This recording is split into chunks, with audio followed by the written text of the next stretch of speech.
Alors nous arrivons à la fin de cette très longue conférence en posant la dernière question bête. À quoi sert votre bulletin de vote? Eh bien, votre bulletin de vote ne sert pas exactement à rien. Il sert à vous faire croire que vous êtes encore en démocratie. Il sert à vous enfumer. Parce que si on vous avait retiré le droit de vote, vous ne seriez pas content.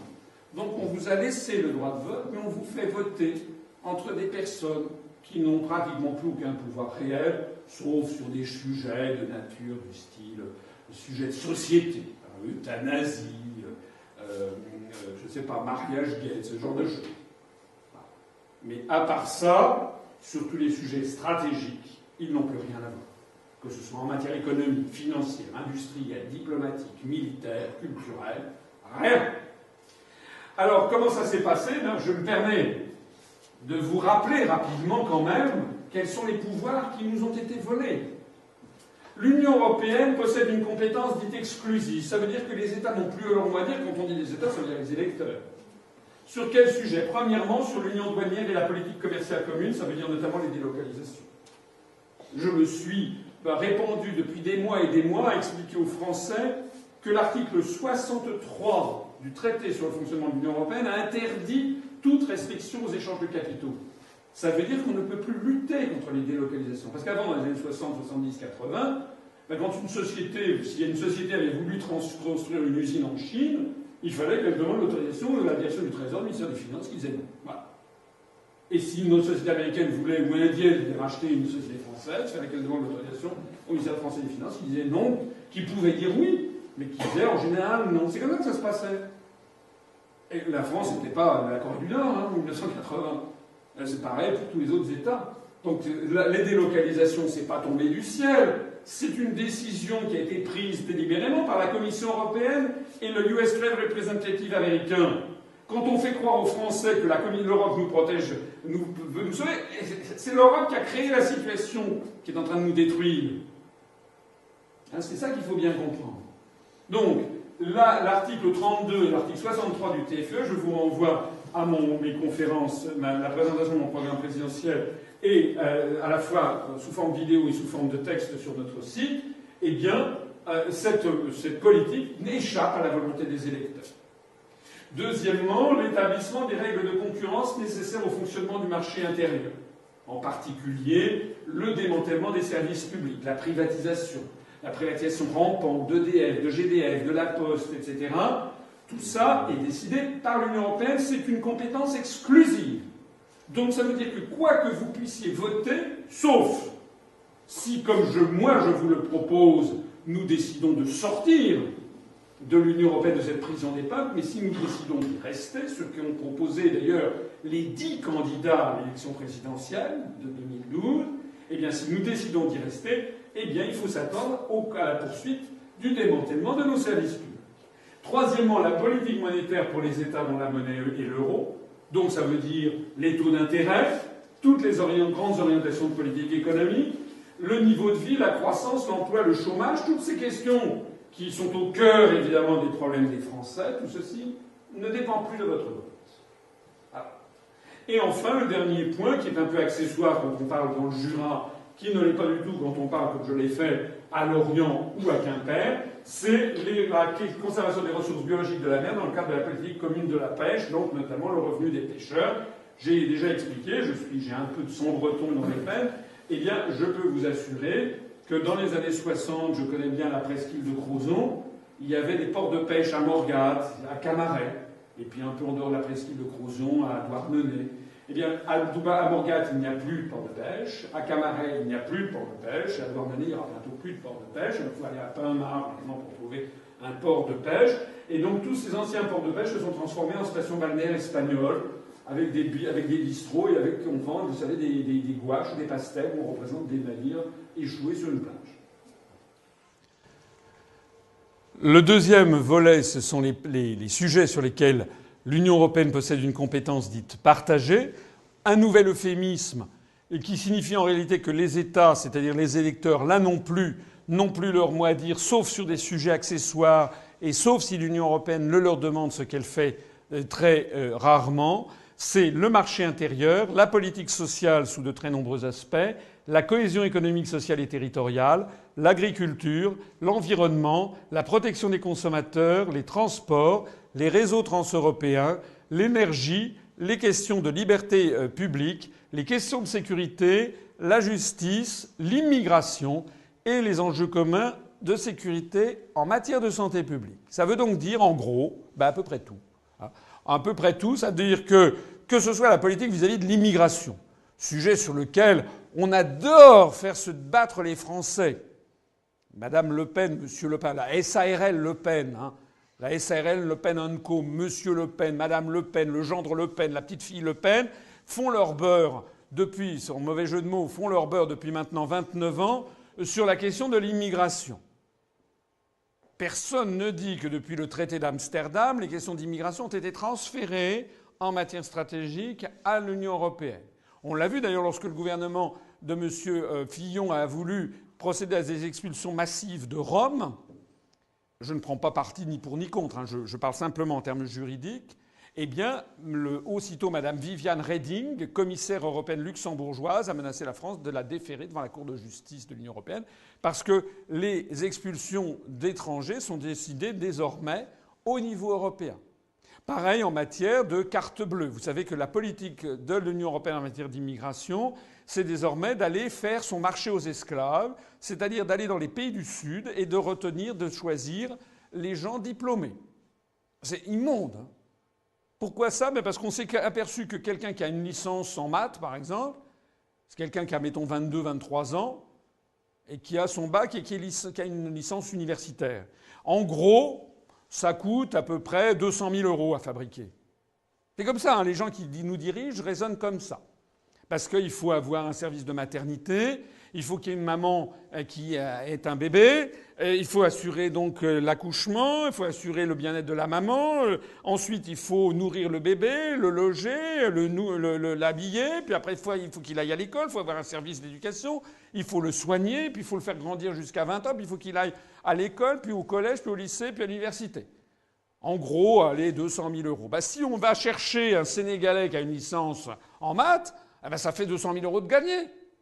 C'est exactement le schéma des Américains avec la green card, et c'est le schéma maintenant des Français, enfin des Européens, avec la blue card, qui va décider, qui va chercher des personnes compétentes dans les pays du Sud. Ce qui est une honte, puisqu'il s'agit vraiment d'aller faire son marché aux esclaves, et c'est évidemment empêcher les pays du Sud d'essayer de se développer.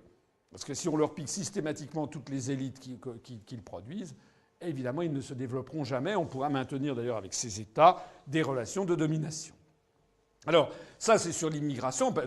La façon dont j'en parle, qui est la vraie façon dont on devrait en parler, évidemment, personne n'en parle. À l'extrême droite, on préfère faire mousser la viande halal. Les OGM, c'est pareil. Les organismes génétiquement modifiés, 85% des Français sont contre. Mais ça nous est imposé par l'Union européenne. Et d'ailleurs, si nous refusons, nous avons été d'ailleurs déjà déférés devant la Cour de justice avec une pénalité de 160 000 € par jour de retard dans la transposition des directives européennes sur la question. C'est-à-dire, si on attend 100 jours, 160 000 par 100, ça fait 160 000, 1 million, ça fait 16 millions d'euros, parce qu'on a attendu 3 mois avant de transposer les directives européennes. Les vaccinations massives, la privatisation de l'EDF-GDF, la précarisation de l'emploi, les fusions-acquisitions, la préservation de l'environnement, les mandats d'arrêt. Vous savez qu'il y a le mandat d'arrêt européen qui est en train de ruiner nos libertés publiques dans un aspect fondamental, les fonds structurels régionaux. Bref, tout ceci, je ne dis pas est décidé exclusivement par Bruxelles, ça serait excessif, mais très largement décidé par Bruxelles, en tout cas pour tous les sujets stratégiques. Les élus nationaux français, dans le meilleur des cas, n'ont plus qu'une faible marge de manœuvre. Le troisième volet, c'est là où l'Union européenne possède une compétence dite de coordination. Alors là, pour le coup, les États, donc les électeurs, conservent une marge de manœuvre. Les États ont une marge de manœuvre, mais l'Union européenne a un pouvoir d'appui, de publicité et de coordination. C'est quoi les sujets? La protection et l'amélioration de la santé humaine, l'industrie du moins pour ceux qu'il en reste, puisque je rappelle que nous perdons actuellement 800 emplois industriels par jour et une usine par jour. La culture, ça veut dire par exemple on a ce pouvoir extraordinaire, c'est de pouvoir organiser une exposition sur les impressionnistes au Grand Palais. Le tourisme, quoique la plupart maintenant des activités de promotion touristique soient faites en France par les comités départementaux ou régionaux du tourisme, c'est quand même pas un sujet d'une ampleur stratégique. L'éducation, alors l'éducation c'est un très grand sujet bien entendu, sauf que c'est un sujet doté d'une inertie considérable. C'est très très inertiel. Quand on prend des décisions en matière d'éducation, ça s'étale sur des années et des années pour que ça fasse des évolutions. Et d'ailleurs, au passage, je signale que même en matière d'éducation, l'Union européenne met son grain de sel, puisque de plus en plus, on va vers un manuel d'histoire franco-allemand, des choses comme ça, c'est-à-dire en fait, comme dans tout pays totalitaire, une réécriture de l'histoire. D'ailleurs, on parle de moins en moins de ce dont je vous ai parlé ce soir, par exemple de François Ier et Charles Quint. C'est très mauvais, c'est de très très mauvaises. C'est pas du tout intéressant. Il ne faut surtout pas en parler aux Français. Voilà. Il faut de plus en plus que les Français oublient quelle est leur propre histoire. C'est exactement le mythe de l'homme nouveau, Homo soviéticus de l'Union soviétique. On voulait réécrire toute l'histoire antérieure selon la lumière d'une espèce de comment dirais-je, de progrès, de processus dialectique conforme à la pensée marxiste-léniniste. Donc là, on réécrit toute l'histoire antérieure en fonction de l'idée de la construction européenne. C'est vraiment des choses tout à fait voisines. La formation professionnelle, la jeunesse, le sport, la protection civile et la coopération administrative. Tout ça, ce sont des sujets qui ne sont pas sans intérêt, bien entendu. Ce sont des sujets qui ont de l'intérêt, mais vous voyez bien que ce sont des sujets soit très très inertiels, comme l'éducation, soit des sujets relativement de second ordre ou de troisième ordre par rapport à tout ce dont on vient de parler, qui concerne le chômage, le taux de croissance, le taux d'intérêt, la politique en matière, comment dirais-je, de services publics, etc., etc. Le quatrième et dernier volet, c'est la politique européenne de sécurité et de défense. Donc le traité de Lisbonne nous contraint de plus en plus à essayer d'avoir la même politique étrangère. Tout à l'heure, je vous ai présenté l'armée mexicaine pour vous montrer à quel point c'était une gageure. Et néanmoins, de plus en plus, on est pieds et poings liés, comme on l'était d'ailleurs sous la 4e République, aux directives venues de Washington. Donc nous ne pouvons pas, aucun ministre français ne va à Cuba, parce que les Américains ne veulent pas qu'un ministre français aille à Cuba. Aucun ministre français ne va au Venezuela, parce que ça déplairait aux Américains. Tous les Français s'indignent de la situation en Iran, parce que les Américains en ont décidé ainsi. Je signale quand même que je ne suis pas là pour défendre la situation en Iran, mais enfin, il se trouve qu'on reproche à l'Iran de vouloir créer une bombe atomique, ce qui d'ailleurs, d'après les 17 agences de renseignement américaines, il paraît-il qu'elles ont confirmé que ça n'était pas le cas. Moi, je dis ce que j'ai vu dans l'Express. Mais en tout cas, ce que j'observe, c'est que l'Iran est entouré de puissances qui ont la bombe atomique. Que ce soit Israël, la Russie, le Pakistan, ou bien les États-Unis ou la Chine, les États-Unis présents par des sous-marins à proximité, tout le monde reproche à ce pays de vouloir avoir une bombe atomique, alors que c'est justement ceux qui en possèdent. En tout cas, nous ne pouvons plus avoir de pensées divergentes. Vous avez vu que les Américains ont décidé d'un seul coup de refaire copain-copain avec la Birmanie. Donc d'un seul coup, tout le monde, tous les Européens, très gentiment, retournent en Birmanie, alors que moi, c'était un sujet que je connaissais bien. On n'avait pas le droit d'aller en Birmanie parce que les Américains avaient décidé qu'on n'avait pas le droit. Enfin, etc., etc. Nous sommes devenus complètement dominés par les États-Unis d'Amérique. Alors, la conclusion de tout ceci, c'est quoi ? Eh bien, c'est que l'essentiel de nos lois et de nos règlements, alors il y a des gens qui disent 80%, il y a des gens qui disent mais non, etc. Ça dépend de ce qu'on appelle une loi. Il y a des lois qui sont de très très peu d'intérêt. Par exemple, la délimitation des eaux du Maroni entre la France et le Suriname, ça fait partie d'une loi. Bon, c'est pas d'un intérêt. Si on déplace la frontière de 5 mètres ou de 15 mètres, c'est pas très important. Donc ça dépend de ce qu'on appelle une loi. Mais tout ce qui est stratégique, tout ce qui est stratégique, désormais, ce sont des simples transpositions des directives européennes. Donc le président de la République, nos ministres, nos députés, nos sénateurs ne décident presque plus de rien de stratégique. Alors ils peuvent faire de la mousse. Ils peuvent faire mousser tel ou tel sujet.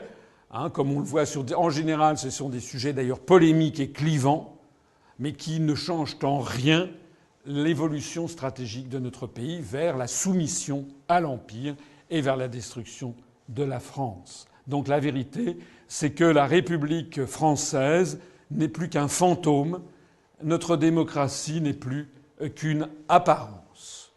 Alors ce qui est nouveau, peut-être grâce notamment à Internet, peut-être aussi, je pense que j'ai pu personnellement contribuer à cette prise de conscience parmi nos concitoyens, puisque notre mouvement se développe très rapidement et que nous avons des milliers de connexions sur notre site. Donc je pense que nous avons pu contribuer avec d'autres à cette prise de conscience et que de plus en plus de Français commencent quand même à se rendre compte du problème. Et puis il y a les faits. Comme disait Nietzsche, les faits et leur formidable éloquence. Parce que ça fait il y a 20 ans qu'on avait promis que l'euro et que l'Union européenne apporterait bienfaits, bonheur, prospérité, etc. Et les Français sont obligés de constater, comme les Grecs, comme les Italiens, comme les Espagnols, que c'est le contraire qui est vrai et que chaque année est pire que la précédente. Et donc, progressivement, eh bien, les Français commencent à le comprendre. Je voudrais attirer votre attention sur un sondage via Voice pour le journal Libération du 16 avril 2012 au sujet de l'élection présidentielle de 2012. 6 Français sur 10 ont trouvé cette campagne présidentielle décevante. 61% des personnes interrogées ont estimé que l'adjectif de décevante s'appliquait bien à la campagne présidentielle de 2012. 57% l'ont trouvée ennuyeuse, 51% agressive, 45% compliquée, 32% constructive, 30% proche des vrais problèmes. Ça veut donc dire que 70% des Français considèrent qu'elle n'était pas proche des problèmes des Français. Ça veut donc dire que les Français commencent à réaliser que l'on se paye leur tête, qu'on leur fait une campagne décevante et qui ne concerne pas les vrais problèmes. Ça veut dire que nous sommes entrés dans une phase politique qui va aller de plus en plus vers une remise en cause générale de la situation. Les Français sont extrêmement mécontents. Ils sont mécontents de cette campagne. Ils sont mécontents des candidats qu'on leur a présentés. Mais je vous ai rappelé qu'ils avaient été présélectionnés par les médias et qu'aucun des 10 candidats n'a dit ce que moi je voulais dire. Mais moi, je n'ai pas eu mes parrainages parce que je n'étais pas médiatisé. Et il y a 19% des personnes interrogées qui ont estimé qu'il y avait de bonnes raisons de s'abstenir particulièrement à cette élection présidentielle. Vous vous rappelez qu'au premier tour, il y a eu 20,5% d'abstention d'ailleurs. Et parmi ces personnes-là, 38% d'entre elles estimaient que cette élection ne changera rien, 29% que les candidats ne sont pas à la hauteur et 27% que la campagne électorale n'a pas été convaincante.